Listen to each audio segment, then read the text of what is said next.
कैसे हैं आप सभी। होप सो आप सभी अच्छे होंगे। दोस्तों सबसे पहले तो आप सभी को नमस्कार, आदाब, सत श्री अकाल एंड वेलकम करता हूं आप सभी का फ्यूचर सर्वे पे विद गेट्स नॉलेज वाइडर। दोस्तों आज हम लोग अकाउंटिंग के बेसिक्स के बारे में जानने वाले हैं। बेसिकली ये वीडियोस 11th क्लास या फिर बीकॉम के उन स्टूडेंट्स के लिए है या उन सेमेस्टर कॉलेज के स्टूडेंट्स के लिए है या बीकॉम जो स्टूडेंट्स परस्यू कर रहे हैं उनके लिए है जिनको कि अकाउंटिंग का बिल्कुल बेसिक भी नहीं पता है, और साथ ही साथ 11th क्लास के स्टूडेंट्स के लिए भी ये वीडियो इंपॉर्टेंट है। सो वीडियो को पूरे लास्ट तक देखिएगा और हमारे चैनल पहले बार आए तो सब्सक्राइब करके बेल आइकन को दबाएं ताकि जो भी अपडेट्स हमारे चैनल पर आए कहीं आपसे मिस ना हो जाए। तो चलिए दोस्तों करते हैं शुरुआत। अकाउंटिंग, बेसिकली अकाउंटिंग होता क्या है। अकाउंटिंग को यहाँ पे दिया गया है साफ साफ कि अकाउंटिंग क्या है, एक तरह का लैंग्वेज है। क्या एक तरह का लैंग्वेज है, यानी कि ये एक तरह का लैंग्वेज ऑफ बिजनेस है। किसका लैंग्वेज है? बिजनेस का लैंग्वेज है। और जब भी लैंग्वेज की बात आती है तो तुरंत हमारे दिमाग में एक चीज आता है और वो है हैविंग रूल्स। उसके कुछ रूल्स होंगे, कुछ प्रिंसिपल्स होंगे, ठीक है। तो ये बेसिकली लैंग्वेज होता है। अकाउंटिंग एक तरह का लैंग्वेज होता है बिजनेस, यानी कि इसका कुछ रूल्स होंगे या बेसिकली ये अपने आप में रूल होगा, यानी कि बिना रूल के हम लोग अकाउंटिंग नहीं जान सकते। जैसे कि कोई भी बिजनेस ऑर्गेनाइजेशन है उसके खुद के रूल्स होते हैं और साथ ही साथ वो जो भी चीज है वो अकाउंटिंग के ही थ्रू करता है। प्रॉफिट लॉस, आना पैसा का आना, पैसे का जाना, कैश आना कैश जाना, cash in cash out, outflow, inflow of cash, outflow of cash, जो भी है। अभी मैंने इसका डेफिनेशन नहीं दिया है, बेसिकली मैंने अकाउंटिंग के मीनिंग को बताया है कि accounting basically language of business. Okay, अभी मैंने इसका डेफिनेशन नहीं दिया है। डेफिनेशन आप खुद तैयार करोगे बाय अंडरस्टैंडिंग देयर कैरेक्टरिस्टिक्स और बाय लर्निंग देयर कैरेक्टरिस्टिक्स। उनके कैरेक्टरिस्टिक्स को लर्न करके आप खुद उसका डेफिनेशन बना लोगे, खुद अपने से। बिल्कुल जी हाँ, आपने सही सुना कि आप खुद से इसका डेफिनेशन तैयार कर लोगे। डेफिनेशन रटने की आवश्यकता नहीं पड़ेगी और साथ ही साथ कैरेक्टरिस्टिक्स को भी रटने की आवश्यकता नहीं पड़ेगी। देखिए पहला कैरेक्टरिस्टिक्स दे रहा है तो कैरेक्टरिस्टिक्स यहाँ पे कहने का मतलब कि यही कैरेक्टरिस्टिक्स आपके क्या हो जाएंगे, यही कैरेक्टरिस्टिक्स आपके रूल्स भी हो जाएंगे। ध्यान दीजिएगा दोस्तों, यही कैरेक्टरिस्टिक्स आपके रूल्स भी हो जाएंगे। तो पहला दे रहा है identification of financial transactions and events. ध्यान दीजिएगा, यहां पे पता लगाया जाता है। आइडेंटिफिकेशन का मतलब क्या होता है? आइडेंटिफिकेशन का मतलब होता है पता लगाना। पता लगाना, पता लगाना। किसका पता लगाना? फाइनेंशियल ट्रांजैक्शंस और इवेंट्स का। अब कितने लोग ट्रांजैक्शंस और इवेंट्स में कंफ्यूज होते हैं, तो ध्यान दीजिएगा, ट्रांजैक्शन किसी भी चीज का होना, लेकिन वो चीज कैसा होगा? Financial in nature. तो यहां से एक और कैरेक्टरिस्टिक्स आपका आ जाता है, वो ये कि जो भी ट्रांजैक्शंस होंगे वो किस कैरेक्टरिस्टिक्स के होंगे? फाइनेंशियल कैरेक्टरिस्टिक्स के होंगे, ठीक है। उसका कैरेक्टर कैसा होगा? फाइनेंशियल। और दूसरा दे रहा है इवेंट्स। ट्रांजैक्शंस का मतलब क्या होता है? किसी भी चीज का होना या हैपनिंग ऑफ समथिंग, या happening something, that is your transaction. लेकिन वो ट्रांजैक्शन या फिर वो हैपनिंग जो होगा वो फाइनेंशियल होना चाहिए, यानी कि जो भी पैसा आए, जो भी पैसा जाए, या जो भी लेन देन हो। बेसिकली हिंदी होता है ट्रांजैक्शंस का लेन देन, या फिर कुछ भी हो। मतलब आप जैसे बिजनेस आपने खोला, तो बिजनेस खोला तो क्या हुआ भाई? आपने परचेस किया, पैसा गया। आपने सेल किया, पैसा आया। आपने कोई चीज मजदूरों को या सैलरी दे दिया, तो मजदूरों को सैलरी आपने दिया, लेबर्स को आपने सैलरी दिया, तो पैसा गया, एक्सपेंस हो गया। एडवर्टाइजमेंट एक्सपेंस हो गया। हो सकता है प्रॉफिट हो जाए, पैसा आ गया। यानी जो भी हो रहा है बिजनेस में वो सारी की सारी चीजें क्या है? ट्रांजेक्शन्स हैं। वो सारी की सारी चीजें ट्रांजेक्शन्स हैं। और इस ट्रांजेक्शन्स का जो रिजल्ट होता है that will be your event. जैसे कि पूरा आपने जो आउटकम हुआ, आपका जो भी चीज हुई उससे क्या फायदा हुआ, क्या घाटा हुआ, ये सारी चीजें आपकी क्या होती हैं? इवेंट्स होती हैं, ठीक है। ये सारी चीजें आपकी क्या होती हैं? इवेंट्स होती हैं। यानी कि इसी का जो रिजल्ट होता है that will be your event, वही आपका इवेंट होता है। तो that is your identification of financial transactions and events, यानी कि फाइनेंशियल ट्रांजैक्शन और इवेंट्स का पता लगाना। पता लगा लिया आपने। चलिए अगले इसके कैरेक्टरिस्टिक्स या अगले इसके रूल के बारे में समझते हैं। और अगला जो कैरेक्टरिस्टिक्स है, जो अगला प्रिंसिपल है, जो अगला रूल है, वो क्या है, बात करते हैं। अगला है measurement in terms of money, यानी कि जो भी ट्रांजेक्शन्स हुए, जो भी इवेंट्स हुए, उनका मेजरमेंट किस में होगा? मनी के टर्म्स में होगा। किसके टर्म्स में होगा? मनी के टर्म्स में होगा। तो जो मेजरमेंट होगा मनी के टर्म्स में होना, इसका मतलब क्या है?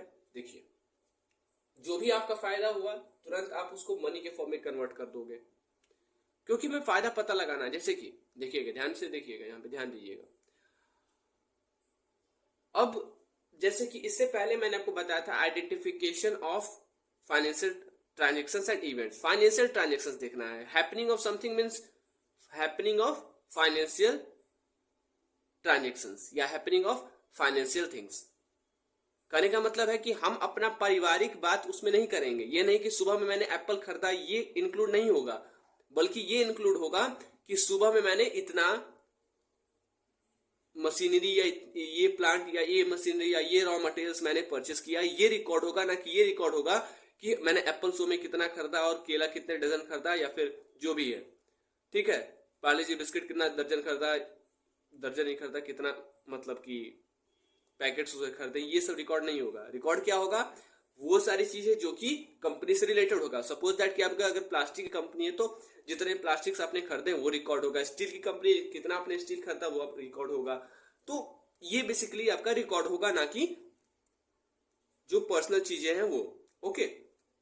और दूसरी बात ये कि मेजरमेंट इसका मनी के टर्म्स में होगा। मनी के टर्म्स में मेजरमेंट होने का तात्पर्य क्या है, उसका कंसर्न क्या है, ध्यान दीजिएगा। मनी का या मनी के टर्म्स में मेजरमेंट होने का मतलब ये है कि जो भी आपके ट्रांजेक्शन्स हो रहे हैं, फाइनेंशियल ट्रांजेक्शन्स और इवेंट्स हो रहे हैं, वो मनी के टर्म्स में होंगे। मनी के टर्म्स मतलब ये कि जैसे कि मान लेते हैं कि 50,000 का फायदा हुआ, तो हम लोग उसको 50,000 रुपीज ऐसे लिखेंगे, ये मनी का फॉर्म है। लेकिन मैं बोलूं कि मुझे 5 व्हीकल्स का फायदा हुआ, 5 व्हीकल्स, तो क्या मैं ऐसे नोट कर दूंगा इसको, व्हीकल्स को? नहीं, ऐसे नोट नहीं करूंगा। इन 5 व्हीकल्स का जो फायदा है उसको मैं इसमें कन्वर्ट कर दूंगा और तब बताऊंगा, ना कि मैं 5 व्हीकल्स लिखूंगा। मैं क्या लिखूंगा उसको, इस, तो ये आपका मनी फॉर्म है, मनी या फिर मॉनेटरी फॉर्म लिख दो ना, मॉनेटरी फॉर्म, मॉनेटरी फॉर्म। ठीक है, मॉनेटरी फॉर्म में इसको हम लोग लिख देंगे। ठीक है, ये बात है। तो इसका मेजरमेंट किसमें होगा? इन टर्म्स ऑफ मनी होगा, या मनी के टर्म्स में इसको हम लोग क्या करेंगे, रिकॉर्ड करेंगे। ये इसका दूसरा कैरेक्टरिस्टिक्स है। चलिए आगे बढ़ते हैं इसके तीसरे कैरेक्टरिस्टिक्स पे। अब इसका जो तीसरा कैरेक्टरिस्टिक्स है वो क्या है? Recording of transactions. यानी कि जो भी हैपनिंग हो रहा है उन हैपनिंग को क्या करना, रिकॉर्ड करना। क्योंकि भाई सारी चीजें आप तो याद रखोगे नहीं। जैसे कि सपोज दैट जितनी भी चीजें उनको कहीं रिकॉर्ड करोगे, याद तो रखने का मतलब कि कोई तगड़ा आपने यार बहुत 2-3 किलो या फिर 3-4 किलो या फिर 10-20 किलो आपने बादाम तो खाया नहीं है, ठीक है, तो इतना आप याद रखोगे नहीं। अपना भाई खुद ही देख रहे हो कि सब्जेक्ट है अकाउंटिंग, उसमें क्या क्या याद रखा जाए, तो याद तो रखोगे नहीं, उसको कहीं ना कहीं क्या करोगे, रिकॉर्ड करोगे। तो जहां आप इसको रिकॉर्ड करोगे उसको कहा जाता है जर्नल, उसको कहा जाता है जर्नल। यानी कि आप इन सारी चीजों को एक जगह रिकॉर्ड करोगे, एक बुक में रिकॉर्ड करोगे, और वो बुक जो होगा आपका बेसिकली क्या होगा, जर्नल होगा। ठीक है, ये बुक हो गया आपका, कुछ इसके पेजेस हो गए। ठीक है, तो ये जो बुक कहलाएगा आपका बेसिकली क्या कहलाएगा, जर्नल कहलाएगा। तो ये इसका तीसरा कैरेक्टरिस्टिक हो गया रिकॉर्डिंग ऑफ ट्रांजेक्शंस का, रिकॉर्डिंग ऑफ ट्रांजेक्शंस। तो ये इसका तीसरा कैरेक्टरिस्टिक होगा। सारी कैरेक्टरिस्टिक्स को ध्यान समझिएगा। पहला हमने समझा था identification of financial transactions and events, उसके बाद समझा था कि measurement in terms of money, और तीसरा हमने समझा रिकॉर्डिंग ऑफ ट्रांजेक्शंस। अब चौथे में पढ़ते हैं। चौथा जो हमारा है कैरेक्टरिस्टिक्स, उसके बारे में मूव ऑन करते हैं। तो जो चौथा है, जो फोर्थ आपका कैरेक्टरिस्टिक्स है अकाउंटिंग का, वो है क्लासिफिकेशन। इसको सिंपली मैंने लिख दिया क्लासिफिकेशन। देखिए, क्योंकि कुछ इसमें लिखने की आवश्यकता नहीं है, जैसा इसका काम है वैसे मैंने इसको लिख भी दिया है। देखिए, क्लासिफिकेशन का मतलब है कि मान लेते हैं आपने कुछ परचेस किया, कुछ सेल किया, कुछ परचेस किया, कुछ सेल किया, कुछ परचेस किया, कुछ सेल किया, कुछ सेल किया, कुछ परचेस किया, कुछ सेल किया, कुछ सेल किया, कुछ सेल किया, कुछ परचेस किया, ऐसे आपका बना था पूरा चीज। ठीक है, आपने आपने से एक बुक में जर्नल में ही आपने इसको क्या किया है, रिकॉर्ड किया, ध्यान दीजिए जर्नल में रिकॉर्ड किया है। और आपने एक और काम किया, दो बंदे थे, एक बंदे ने ऐसा काम किया और एक बंदे ने, ये मान लेते हैं ए बंदा है, और एक बंदे ने पता है कैसे रिकॉर्ड किया, अभी मैं बताता हूँ। दूसरे बंदे ने कुछ इस प्रकार से रिकॉर्ड किया, ये देख लिया आपने, ऐसा रिकॉर्ड किया। दूसरे बंदे ने कुछ इस प्रकार से रिकॉर्ड कर दिया ऐसी चीज को।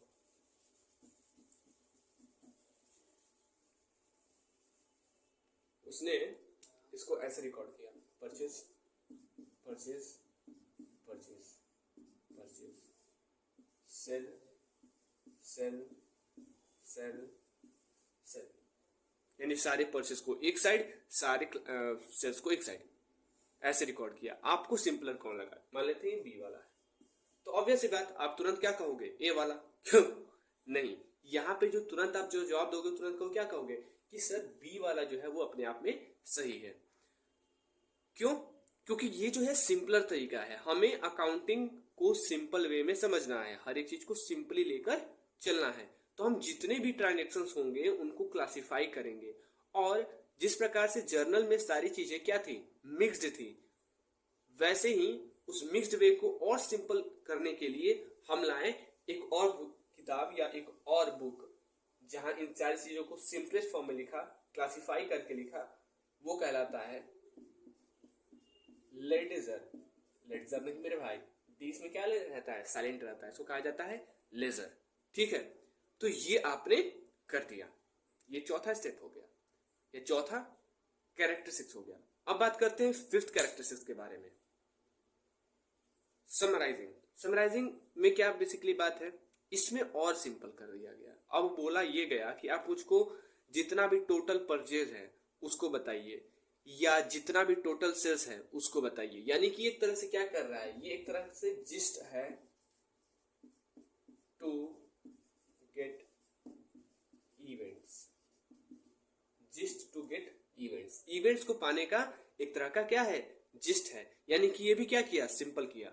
यानी कि जर्नल को सिंपल किया लेजर, और लेजर को सिंपल किया ये जिस्ट। अब ये जो जिस्ट है इसको कहते क्या है, इसका भी कोई ना कोई एक बुक होगा, बिल्कुल किताब है, किताब ही सब कुछ है।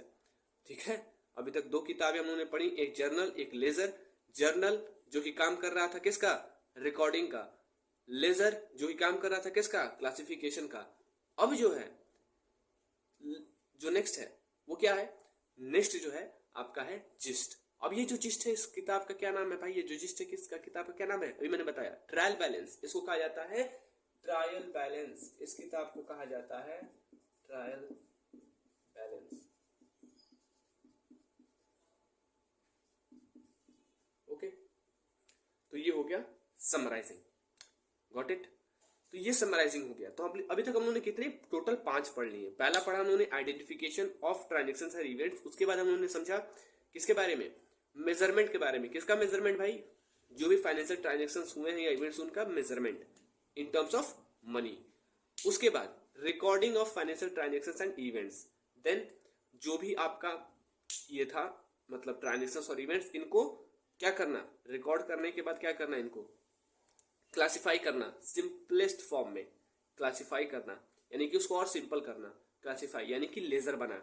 और उसके बाद समराइजिंग में आपका जिस्ट आया, और ये जिस्ट जो है क्या कहलाता है, ट्रायल बैलेंस। इस जिस्ट वाले बुक को ट्रायल बैलेंस कहा जाता है, जिसमें कि हम लोग इवेंट्स का एक जिस्ट पाने का प्रयास करते हैं, या कंक्लूजन पाने का, ओवरऑल जो कंक्लूजन है वो पाने का प्रयास करते हैं in the trial balance. Okay, let move forward.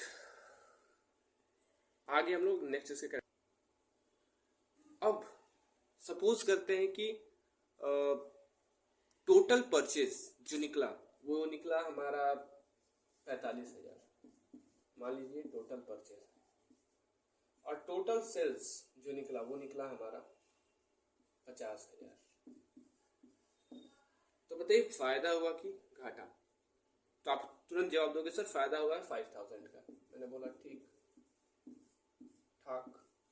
तो 5,000 का हमें क्या हो गया, प्रॉफिट हो गया। अरे भाई ब्रैकेट क्यों लगा रहे हैं, तो नेगेटिव ही बताता है, प्रॉफिट।